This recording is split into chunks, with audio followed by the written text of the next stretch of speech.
Good morning.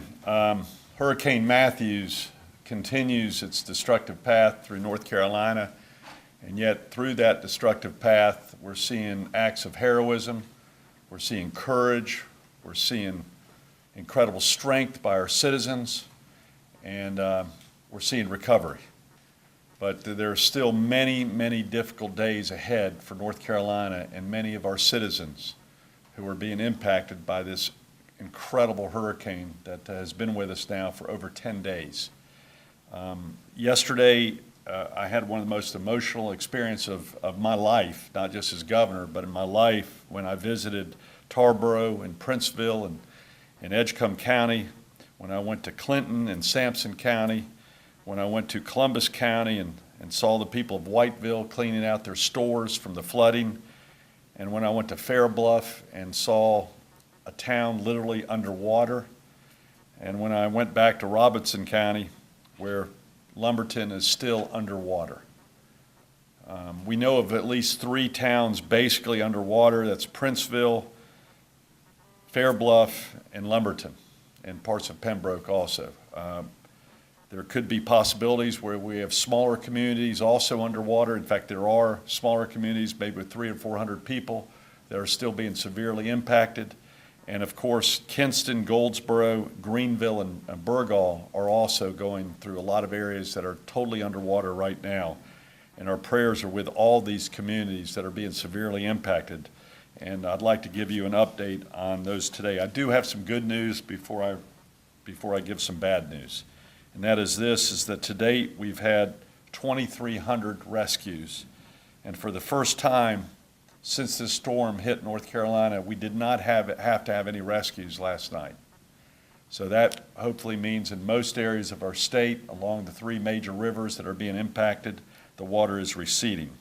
We remarkably also had 2 healthy babies born in mobile hospitals, thanks to the folks from Med1 Mobile Hospital from Charlotte, which is located in Lumberton at the Southeast Medical Center in Lumberton. 2 healthy babies born in very rough conditions in Lumberton. Also, I want to recognize our other medical workers who have been working to support local EMS with ambulance strike teams and medical evacuation buses who have been working throughout flooded areas. The state medical assistance teams are operating 2 shelters in Goldsboro and Benson, taking care of critical needs patients, including some hospice patients. I've also learned that Robeson Community College has some paramedic students that are helping in the Robeson shelter. The power outages are way down. I cannot tell you how much we appreciate all the utilities, the co-ops, Duke Energy Company. Those men and women have not gotten much sleep and have risked their own lives in restoring power, but we're down to 13,336. And 12,000 of those are still in Robeson County, which is still, much of that is underwater, and there's no way we can get that electricity turned on until the water recedes.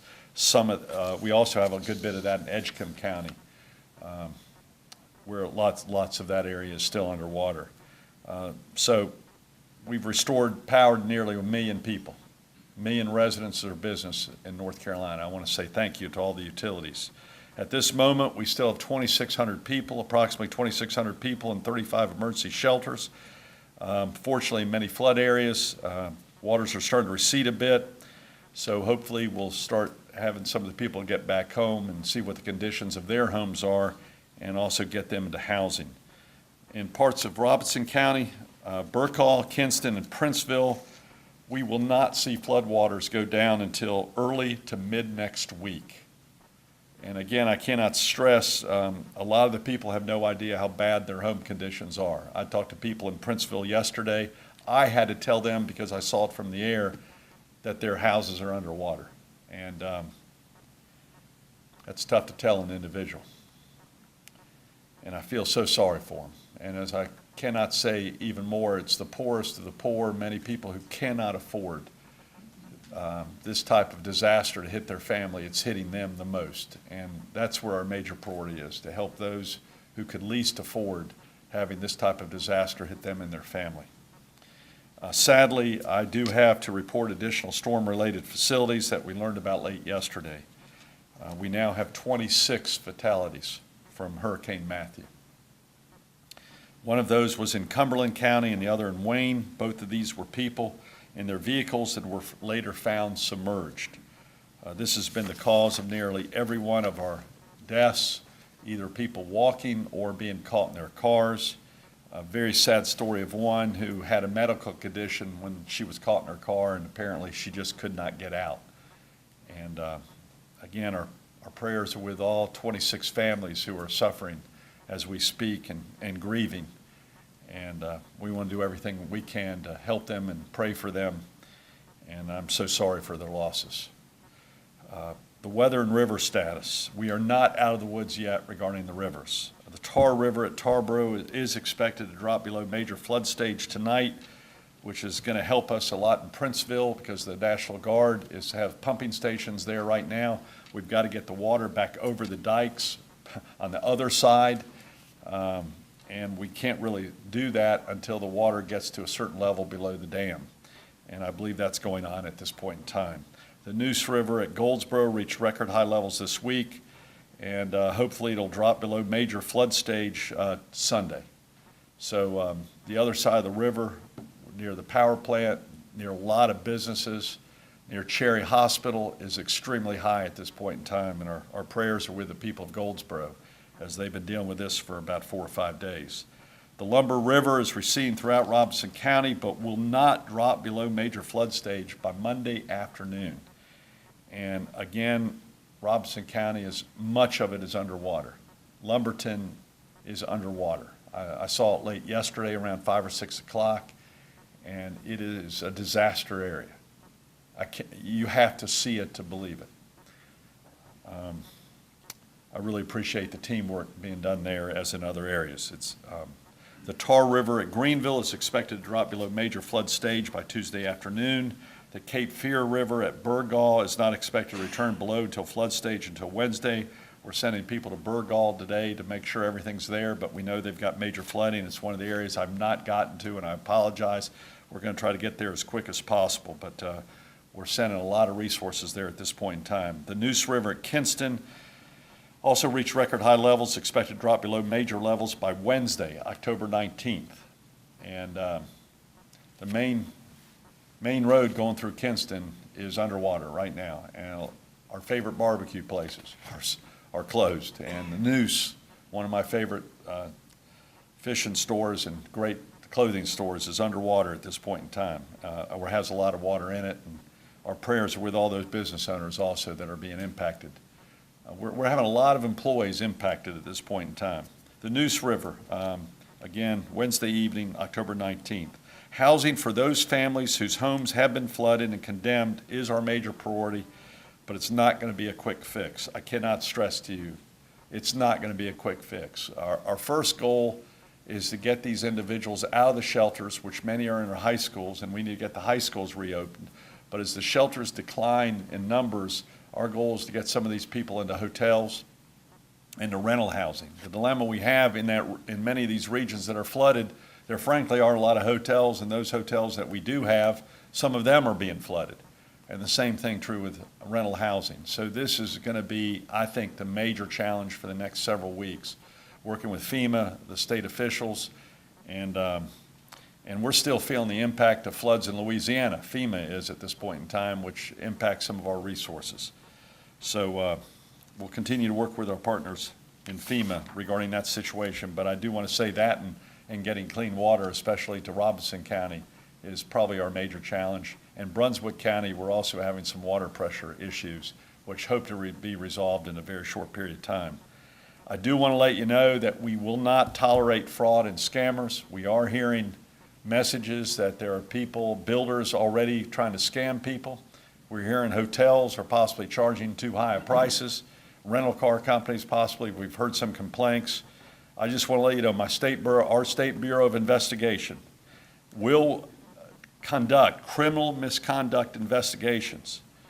And if you see criminal misconduct, they need to be directed to the SBI, and we will take actions toward fraud, conspiracy, premeditated acts that go against the people that are hurting the most at this point in time. It will not be tolerated, and we will take criminal action against those individuals, and we'll do a thorough investigation by the SBI. So there are people out there saying, I'll fix your house right now. Make sure they are licensed contractors and be very careful about any upfront money. And get referrals. But the problem is there are people desperate right now, and people take advantage of desperations.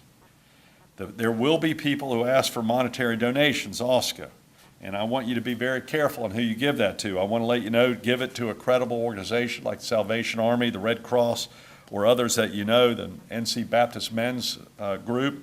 But we also have the Hurricane Matthew Relief Fund. And we'd like you to visit disasterrelief.org or text NC Recovers 30306. And we're going to be having a very well-organized effort on that probably by Monday. We're going to be coordinating some major efforts to seek more donations from individuals in our state and also from businesses. And we'll be announcing that shortly as we get through this weekend and as we try to make it through the storm, because the storm hasn't ended yet for many of us. The North Carolina Baptist Men, one outstanding group, continue to operate 6 kitchens and 4 laundries. The Salvation and Army and the American Red Cross have also decisively engaged, and we're very pleased. I saw them firsthand in Tarboro yesterday. The Red Cross, an old friend of mine from Charlotte, is doing a great job heading that up. The pumps have been in place at Wood Lake Dam to draw down the water and have been effective. Is that evacuation still on at Wood Lake? Sure. It's still on below the dam, so stay out of your houses. The Princeville pumps, again, are in place, and we're waiting for the water to recede so we can start immediately trying to draw down that water as quick as possible so people can get in and see what belongings they still have or the conditions of their house and businesses. We have 13 NC National Guards remain activated. We're going to take special priority on those areas that are currently underwater. As that water draws down, we want to make sure there is no looting in those neighborhoods and in those areas, and that's where we're going to really focus our efforts with the National Guard. The emergency department from the NC Mobile Disaster Hospital is operational in North County. We've deployed 8 senior emergency management teams to Robinson County to help them with their management of incredibly complex situations there. Robinson County, it is still very, very difficult for the people there. An ambulance strike team from Wake County has been sent to support the operations at RCC East. We have food, water, children's supplies, cots, children's supplies and blankets still going there. We're working with FEMA on temporary housing as quick as possible. And we're also glad to report that the U.S. Department of Agriculture approved North Carolina's request for a hot food waiver in all 100 counties, allowing food and nutrition food stamp recipients to purchase hot food prepared for immediate consumption from the authorized electronic benefits transfer retailers. So this is very important news for people who use food stamps at this point in time. We have 660 roads closed, literally a lot of roads closed still, a lot of back roads. Be wary of those. We don't want you to go through them. There's structural damage. There's still flooding on many of these roads. I-40 westbound lanes opened in Johnson County, and transportation crews placed a temporary pavement on the southbound side of I-95 near mile marker 78, so traffic can get by while workers continue to repair the regular southbound lanes. These repairs are expected to take 1 week to complete. Sections of I-95 between Lumberton and Fayetteville remain closed because of flooding. The transportation crews I saw last night, they're working around the clock. We have cranes. We're trying to fix the bridges. We cannot confirm a time when I-95 will be reopened there. We have to conduct safety inspections. We have to finish the engineering. We have to finish the construction. We've got some contractors out there right now, but it could be a good bit of time, a minimum a week, until that portion of I-95 is open. Traffic is being detoured around US 74 at the Lumber River in Robinson County, and US 70 remains closed in Kinston between NC 58 South and US 258 North. There is a detour in place in Kinston. 64 and 64 Alternative in Edgecombe County is closed in both directions. Near Tarboro due to flooding, it's not even close to being open. I saw it firsthand. Yeah, it's underwater. So don't try going around those barricades there. Dare County lifted all restrictions to to access along NC 12 on Hatteras Island this morning at 7 a.m.